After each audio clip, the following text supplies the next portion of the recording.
Is this thing working? Cool, awesome. All right, so Shona and I have been co-working, doing some stuff for Coach Perry, and we were having a conversation about my comeback, and particularly around the strength training and the struggles that I've been having with getting going with the strength stuff. And Shona shared some stuff with me that I thought, hang on a sec, we need to record this because it's a really, really important conversation, and that's how we got to this point. You set yourself quite a cool goal for this year, and you're going to be running an international marathon. Travel's back. Yeah, travel's back, and so international marathons is like my favorite thing in the world, and so yeah, I'm running Chicago in October.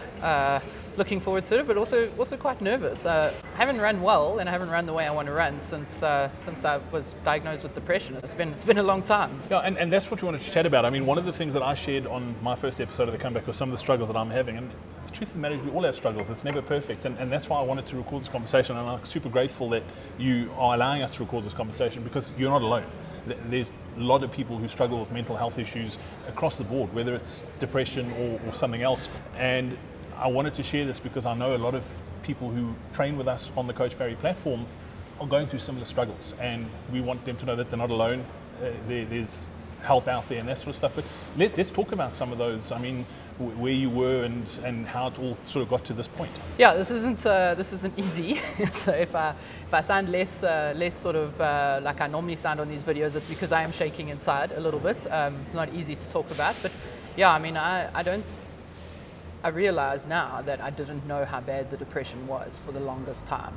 I didn't even know that I was depressed. I mean, I lead a pretty awesome life and go and run at least one marathon overseas and always traveling, and yeah, I just didn't really realize that this is what I was struggling with. And then bought myself a birthday present to run Amsterdam in 2019, and in the build up to that, just could not, nothing went right from a training perspective. I mean, my PB from running, my marathon PB is 3:49, and I ran that in Berlin, and I mean, I was essentially in 3:35 shape there, and I was quite sick on the day, but from that point onwards, it's just, running has just had this downwards kind of spiral. And then so for Amsterdam, I mean, yeah, nothing was working. Wasn't training more necessarily, was actually training less, and chatted to Lindsay even about programs, and nothing was getting better. I was just not improving. Landed up going to see doctors, testing iron, all sorts of things. I mean, I landed up running over 4 hours in Amsterdam, but just did not ever feel like I was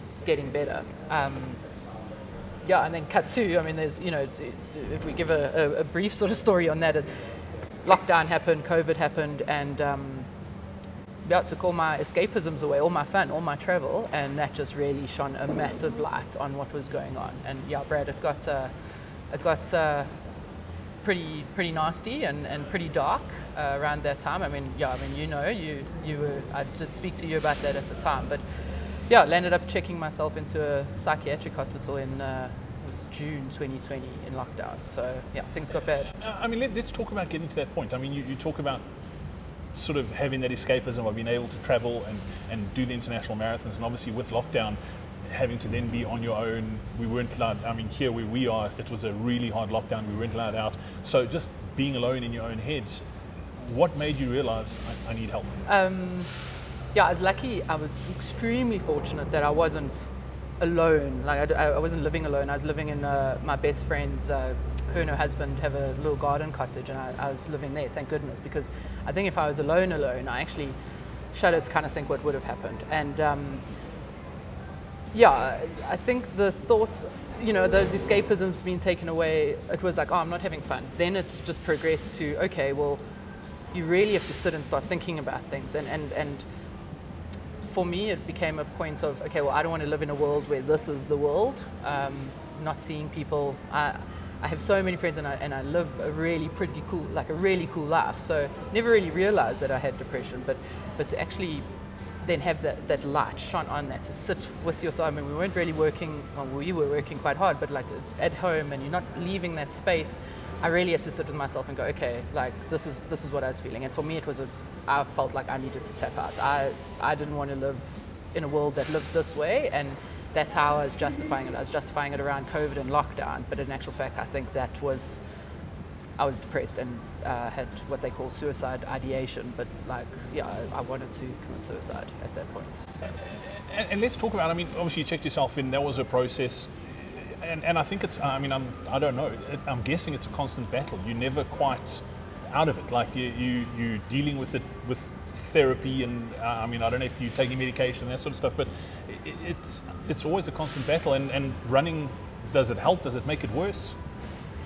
Yeah, it's interesting when I check myself in. I mean, that was possibly one of the hardest things I think I've ever had to do. That was not easy. And then chatting to the psychiatrist and psychologist, there was this thing about medication, and I was like, no, I've always been quite I mean, those of you who know me well, I'm quite competitive, and I'm quite like, I want to be able to do things, and so I was very adamant, I'm doing this on my own, I'm not using medication, I'm not, and it got to the point where eventually, like, I was like, that's silly, Shona, you believe in science, use the science, like let's do that. And so, yeah, on medication, lots of counseling, got through that, and yeah, it was quite amazing, because as I came out of, one of the things in the build up to Amsterdam is that I also just felt like I couldn't lose weight. Training, strength, nutrition, spent time with Nikki, and as I came out of the hospital, and I'd been on the meds probably for about 6 weeks at this point, started training again, and the weight just felt like it dropped off.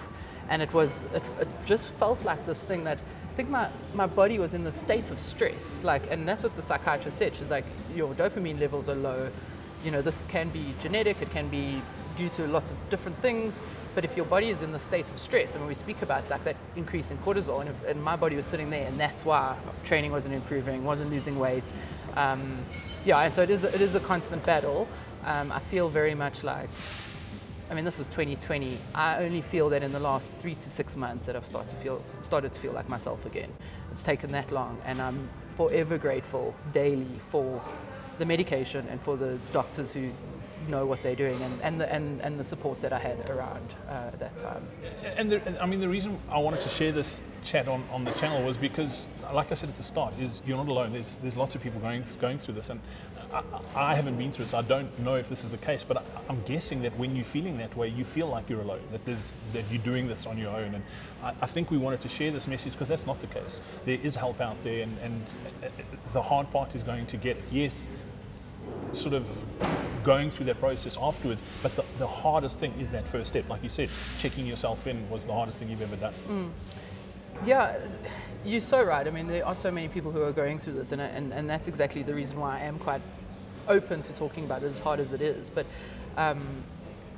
yeah, I think that many people do go through it. For me, I felt like I had the most phenomenal support system. I have an amazing support system, and sorry, that's actually just clicked. That was the thing that made me tick to go into the hospital, because I was like, you have this phenomenal support system, you have this amazing life, and yet you still want to die. So how do you make that sort of, then I was like, something's not right here. So for people, I want people to sort of realize that, yes, like, again, I think there are so many people that do go through this, and there's so many people who are in a worse situation than me that maybe don't have that support. But I think finding your way out and seeking out the help, I think the experts are there.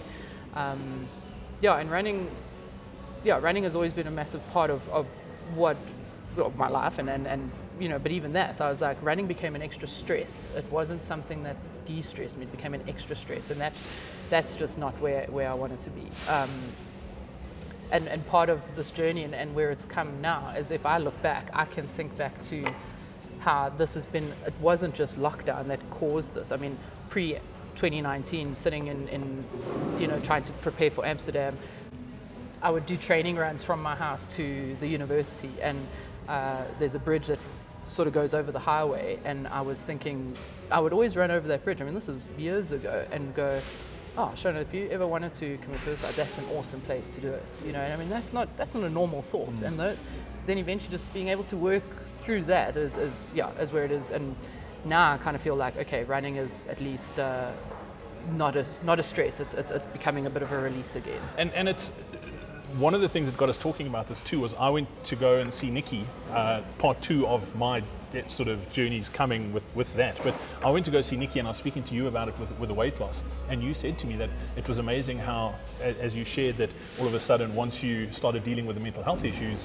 then all of a sudden the weight started falling off. And we often talk about the training side of things, and you've got to be running slow, and you've got to be monitoring this and nutrition and that sort of thing. But I think many people discount the impact that your mental health has on your physical well-being, particularly as a runner or an athlete. Yeah, exactly. I mean, we always think and especially I come from a sports science background, so we think physical. You know, everything in my mind is like, what load are we placing on a physiological level? Like, we talk about that. Make sure you have enough recovery. Make sure you, but we never really think about or quantify just the stress, right? And then from a mental health perspective, I mean, even more so. And what is happening chemical-wise in your brain is going to have an effect on how you work from a running perspective. Definitely, that's a no-brainer. Yep. Excuse the pun, but like, yeah. So yeah, we have to. I think we have to consider that, and we have to think about how these things impact our general world. And it has been a tough 18 months, 2 years for a lot of people out there. I mean, COVID hasn't made things any easier, but you know, even before COVID, this was a massive concern. So cool. Well, we're going to be sharing a lot more of Shona's journey to Chicago. We're going to be planning some stuff with you in Chicago as well with our community. So this is episode 1, essentially, of your journey, and we're going to be spending a lot more sort of following and tracking. And we're not going to talk about the goal for Chicago just yet, because I don't think you quite wrapped your head around that, but that will come in another episode. Shona, is there anything that you wanted to add? I mean, like, obviously you've gone through this, you know what it's like, but is there anything that people should know who are maybe struggling with mental health issues? Oh, I mean, Brett, I don't have the answers to that at all. Like, I mean, I just know what worked for me, and for me it was around trusting the experts. I know, you know, that's you know, we constantly trying to tell people to trust us with their running. We're the experts with running, and I didn't want to do that initially. I was like, no, I can do this on my own. I can get through this on my own. But I think science has got to the point where it's powerful, and I think there needs to be no shame in taking medication. It's the same way, actually, and a friend of mine hit the nail on the head, because I said something about like not taking meds and carrying on, and she was like, if a diabetic stops taking their medication, they die. Yeah. And so we need to start seeing mental health and mental health concerns like something like that, like something like diabetes. It's taking medication shouldn't be such a taboo subject. Seeking help when you don't feel well mentally is the same as going to a doctor when you feel sick physically. And I think that's the kind of message that I want to start sort of sending around, is that we need to drop the taboo sort of and it's okay to talk about. Yeah. That's as hard as it is, like, we need to have these conversations. Yeah, I mean, actually, if we think back, sorry, I know we're wrapping up here, but I wrote that article before I went to hospital. Yeah. It's okay to not be okay. If you look back now, that was clearly a little cry for help, but yeah, exactly. It is okay to not be okay, and seek the support. And I got amazing support from you guys in that time. So yeah, find the people and just create a space for yourself where you're surrounded with support. Yeah. Yeah. Shona, I think I speak on behalf of everyone. Like, thank you for sharing that. I think it's hard, and yeah, I think it's going to be a cool journey to Chicago. I'm looking forward to seeing how you go. Yeah. It's a big goal. It's a big goal. It's a very big goal. But we'll share more of that in an upcoming episode. If you've enjoyed this video, if you've got any value out of it, if you know somebody who's struggling with mental health, or if you're struggling with mental health, please find help. Get them help. Talk about it. We're going to be talking a lot more about it as well. So please subscribe to the channel, hit like, and yeah, let us know your thoughts in the comments. I know from my first video there was tons of support. I'm sure you're going to get the same, and we look forward to hearing from you. So, Shona, thanks. Yeah, thank you. I'm shaking and nervous, but yeah, thanks for listening.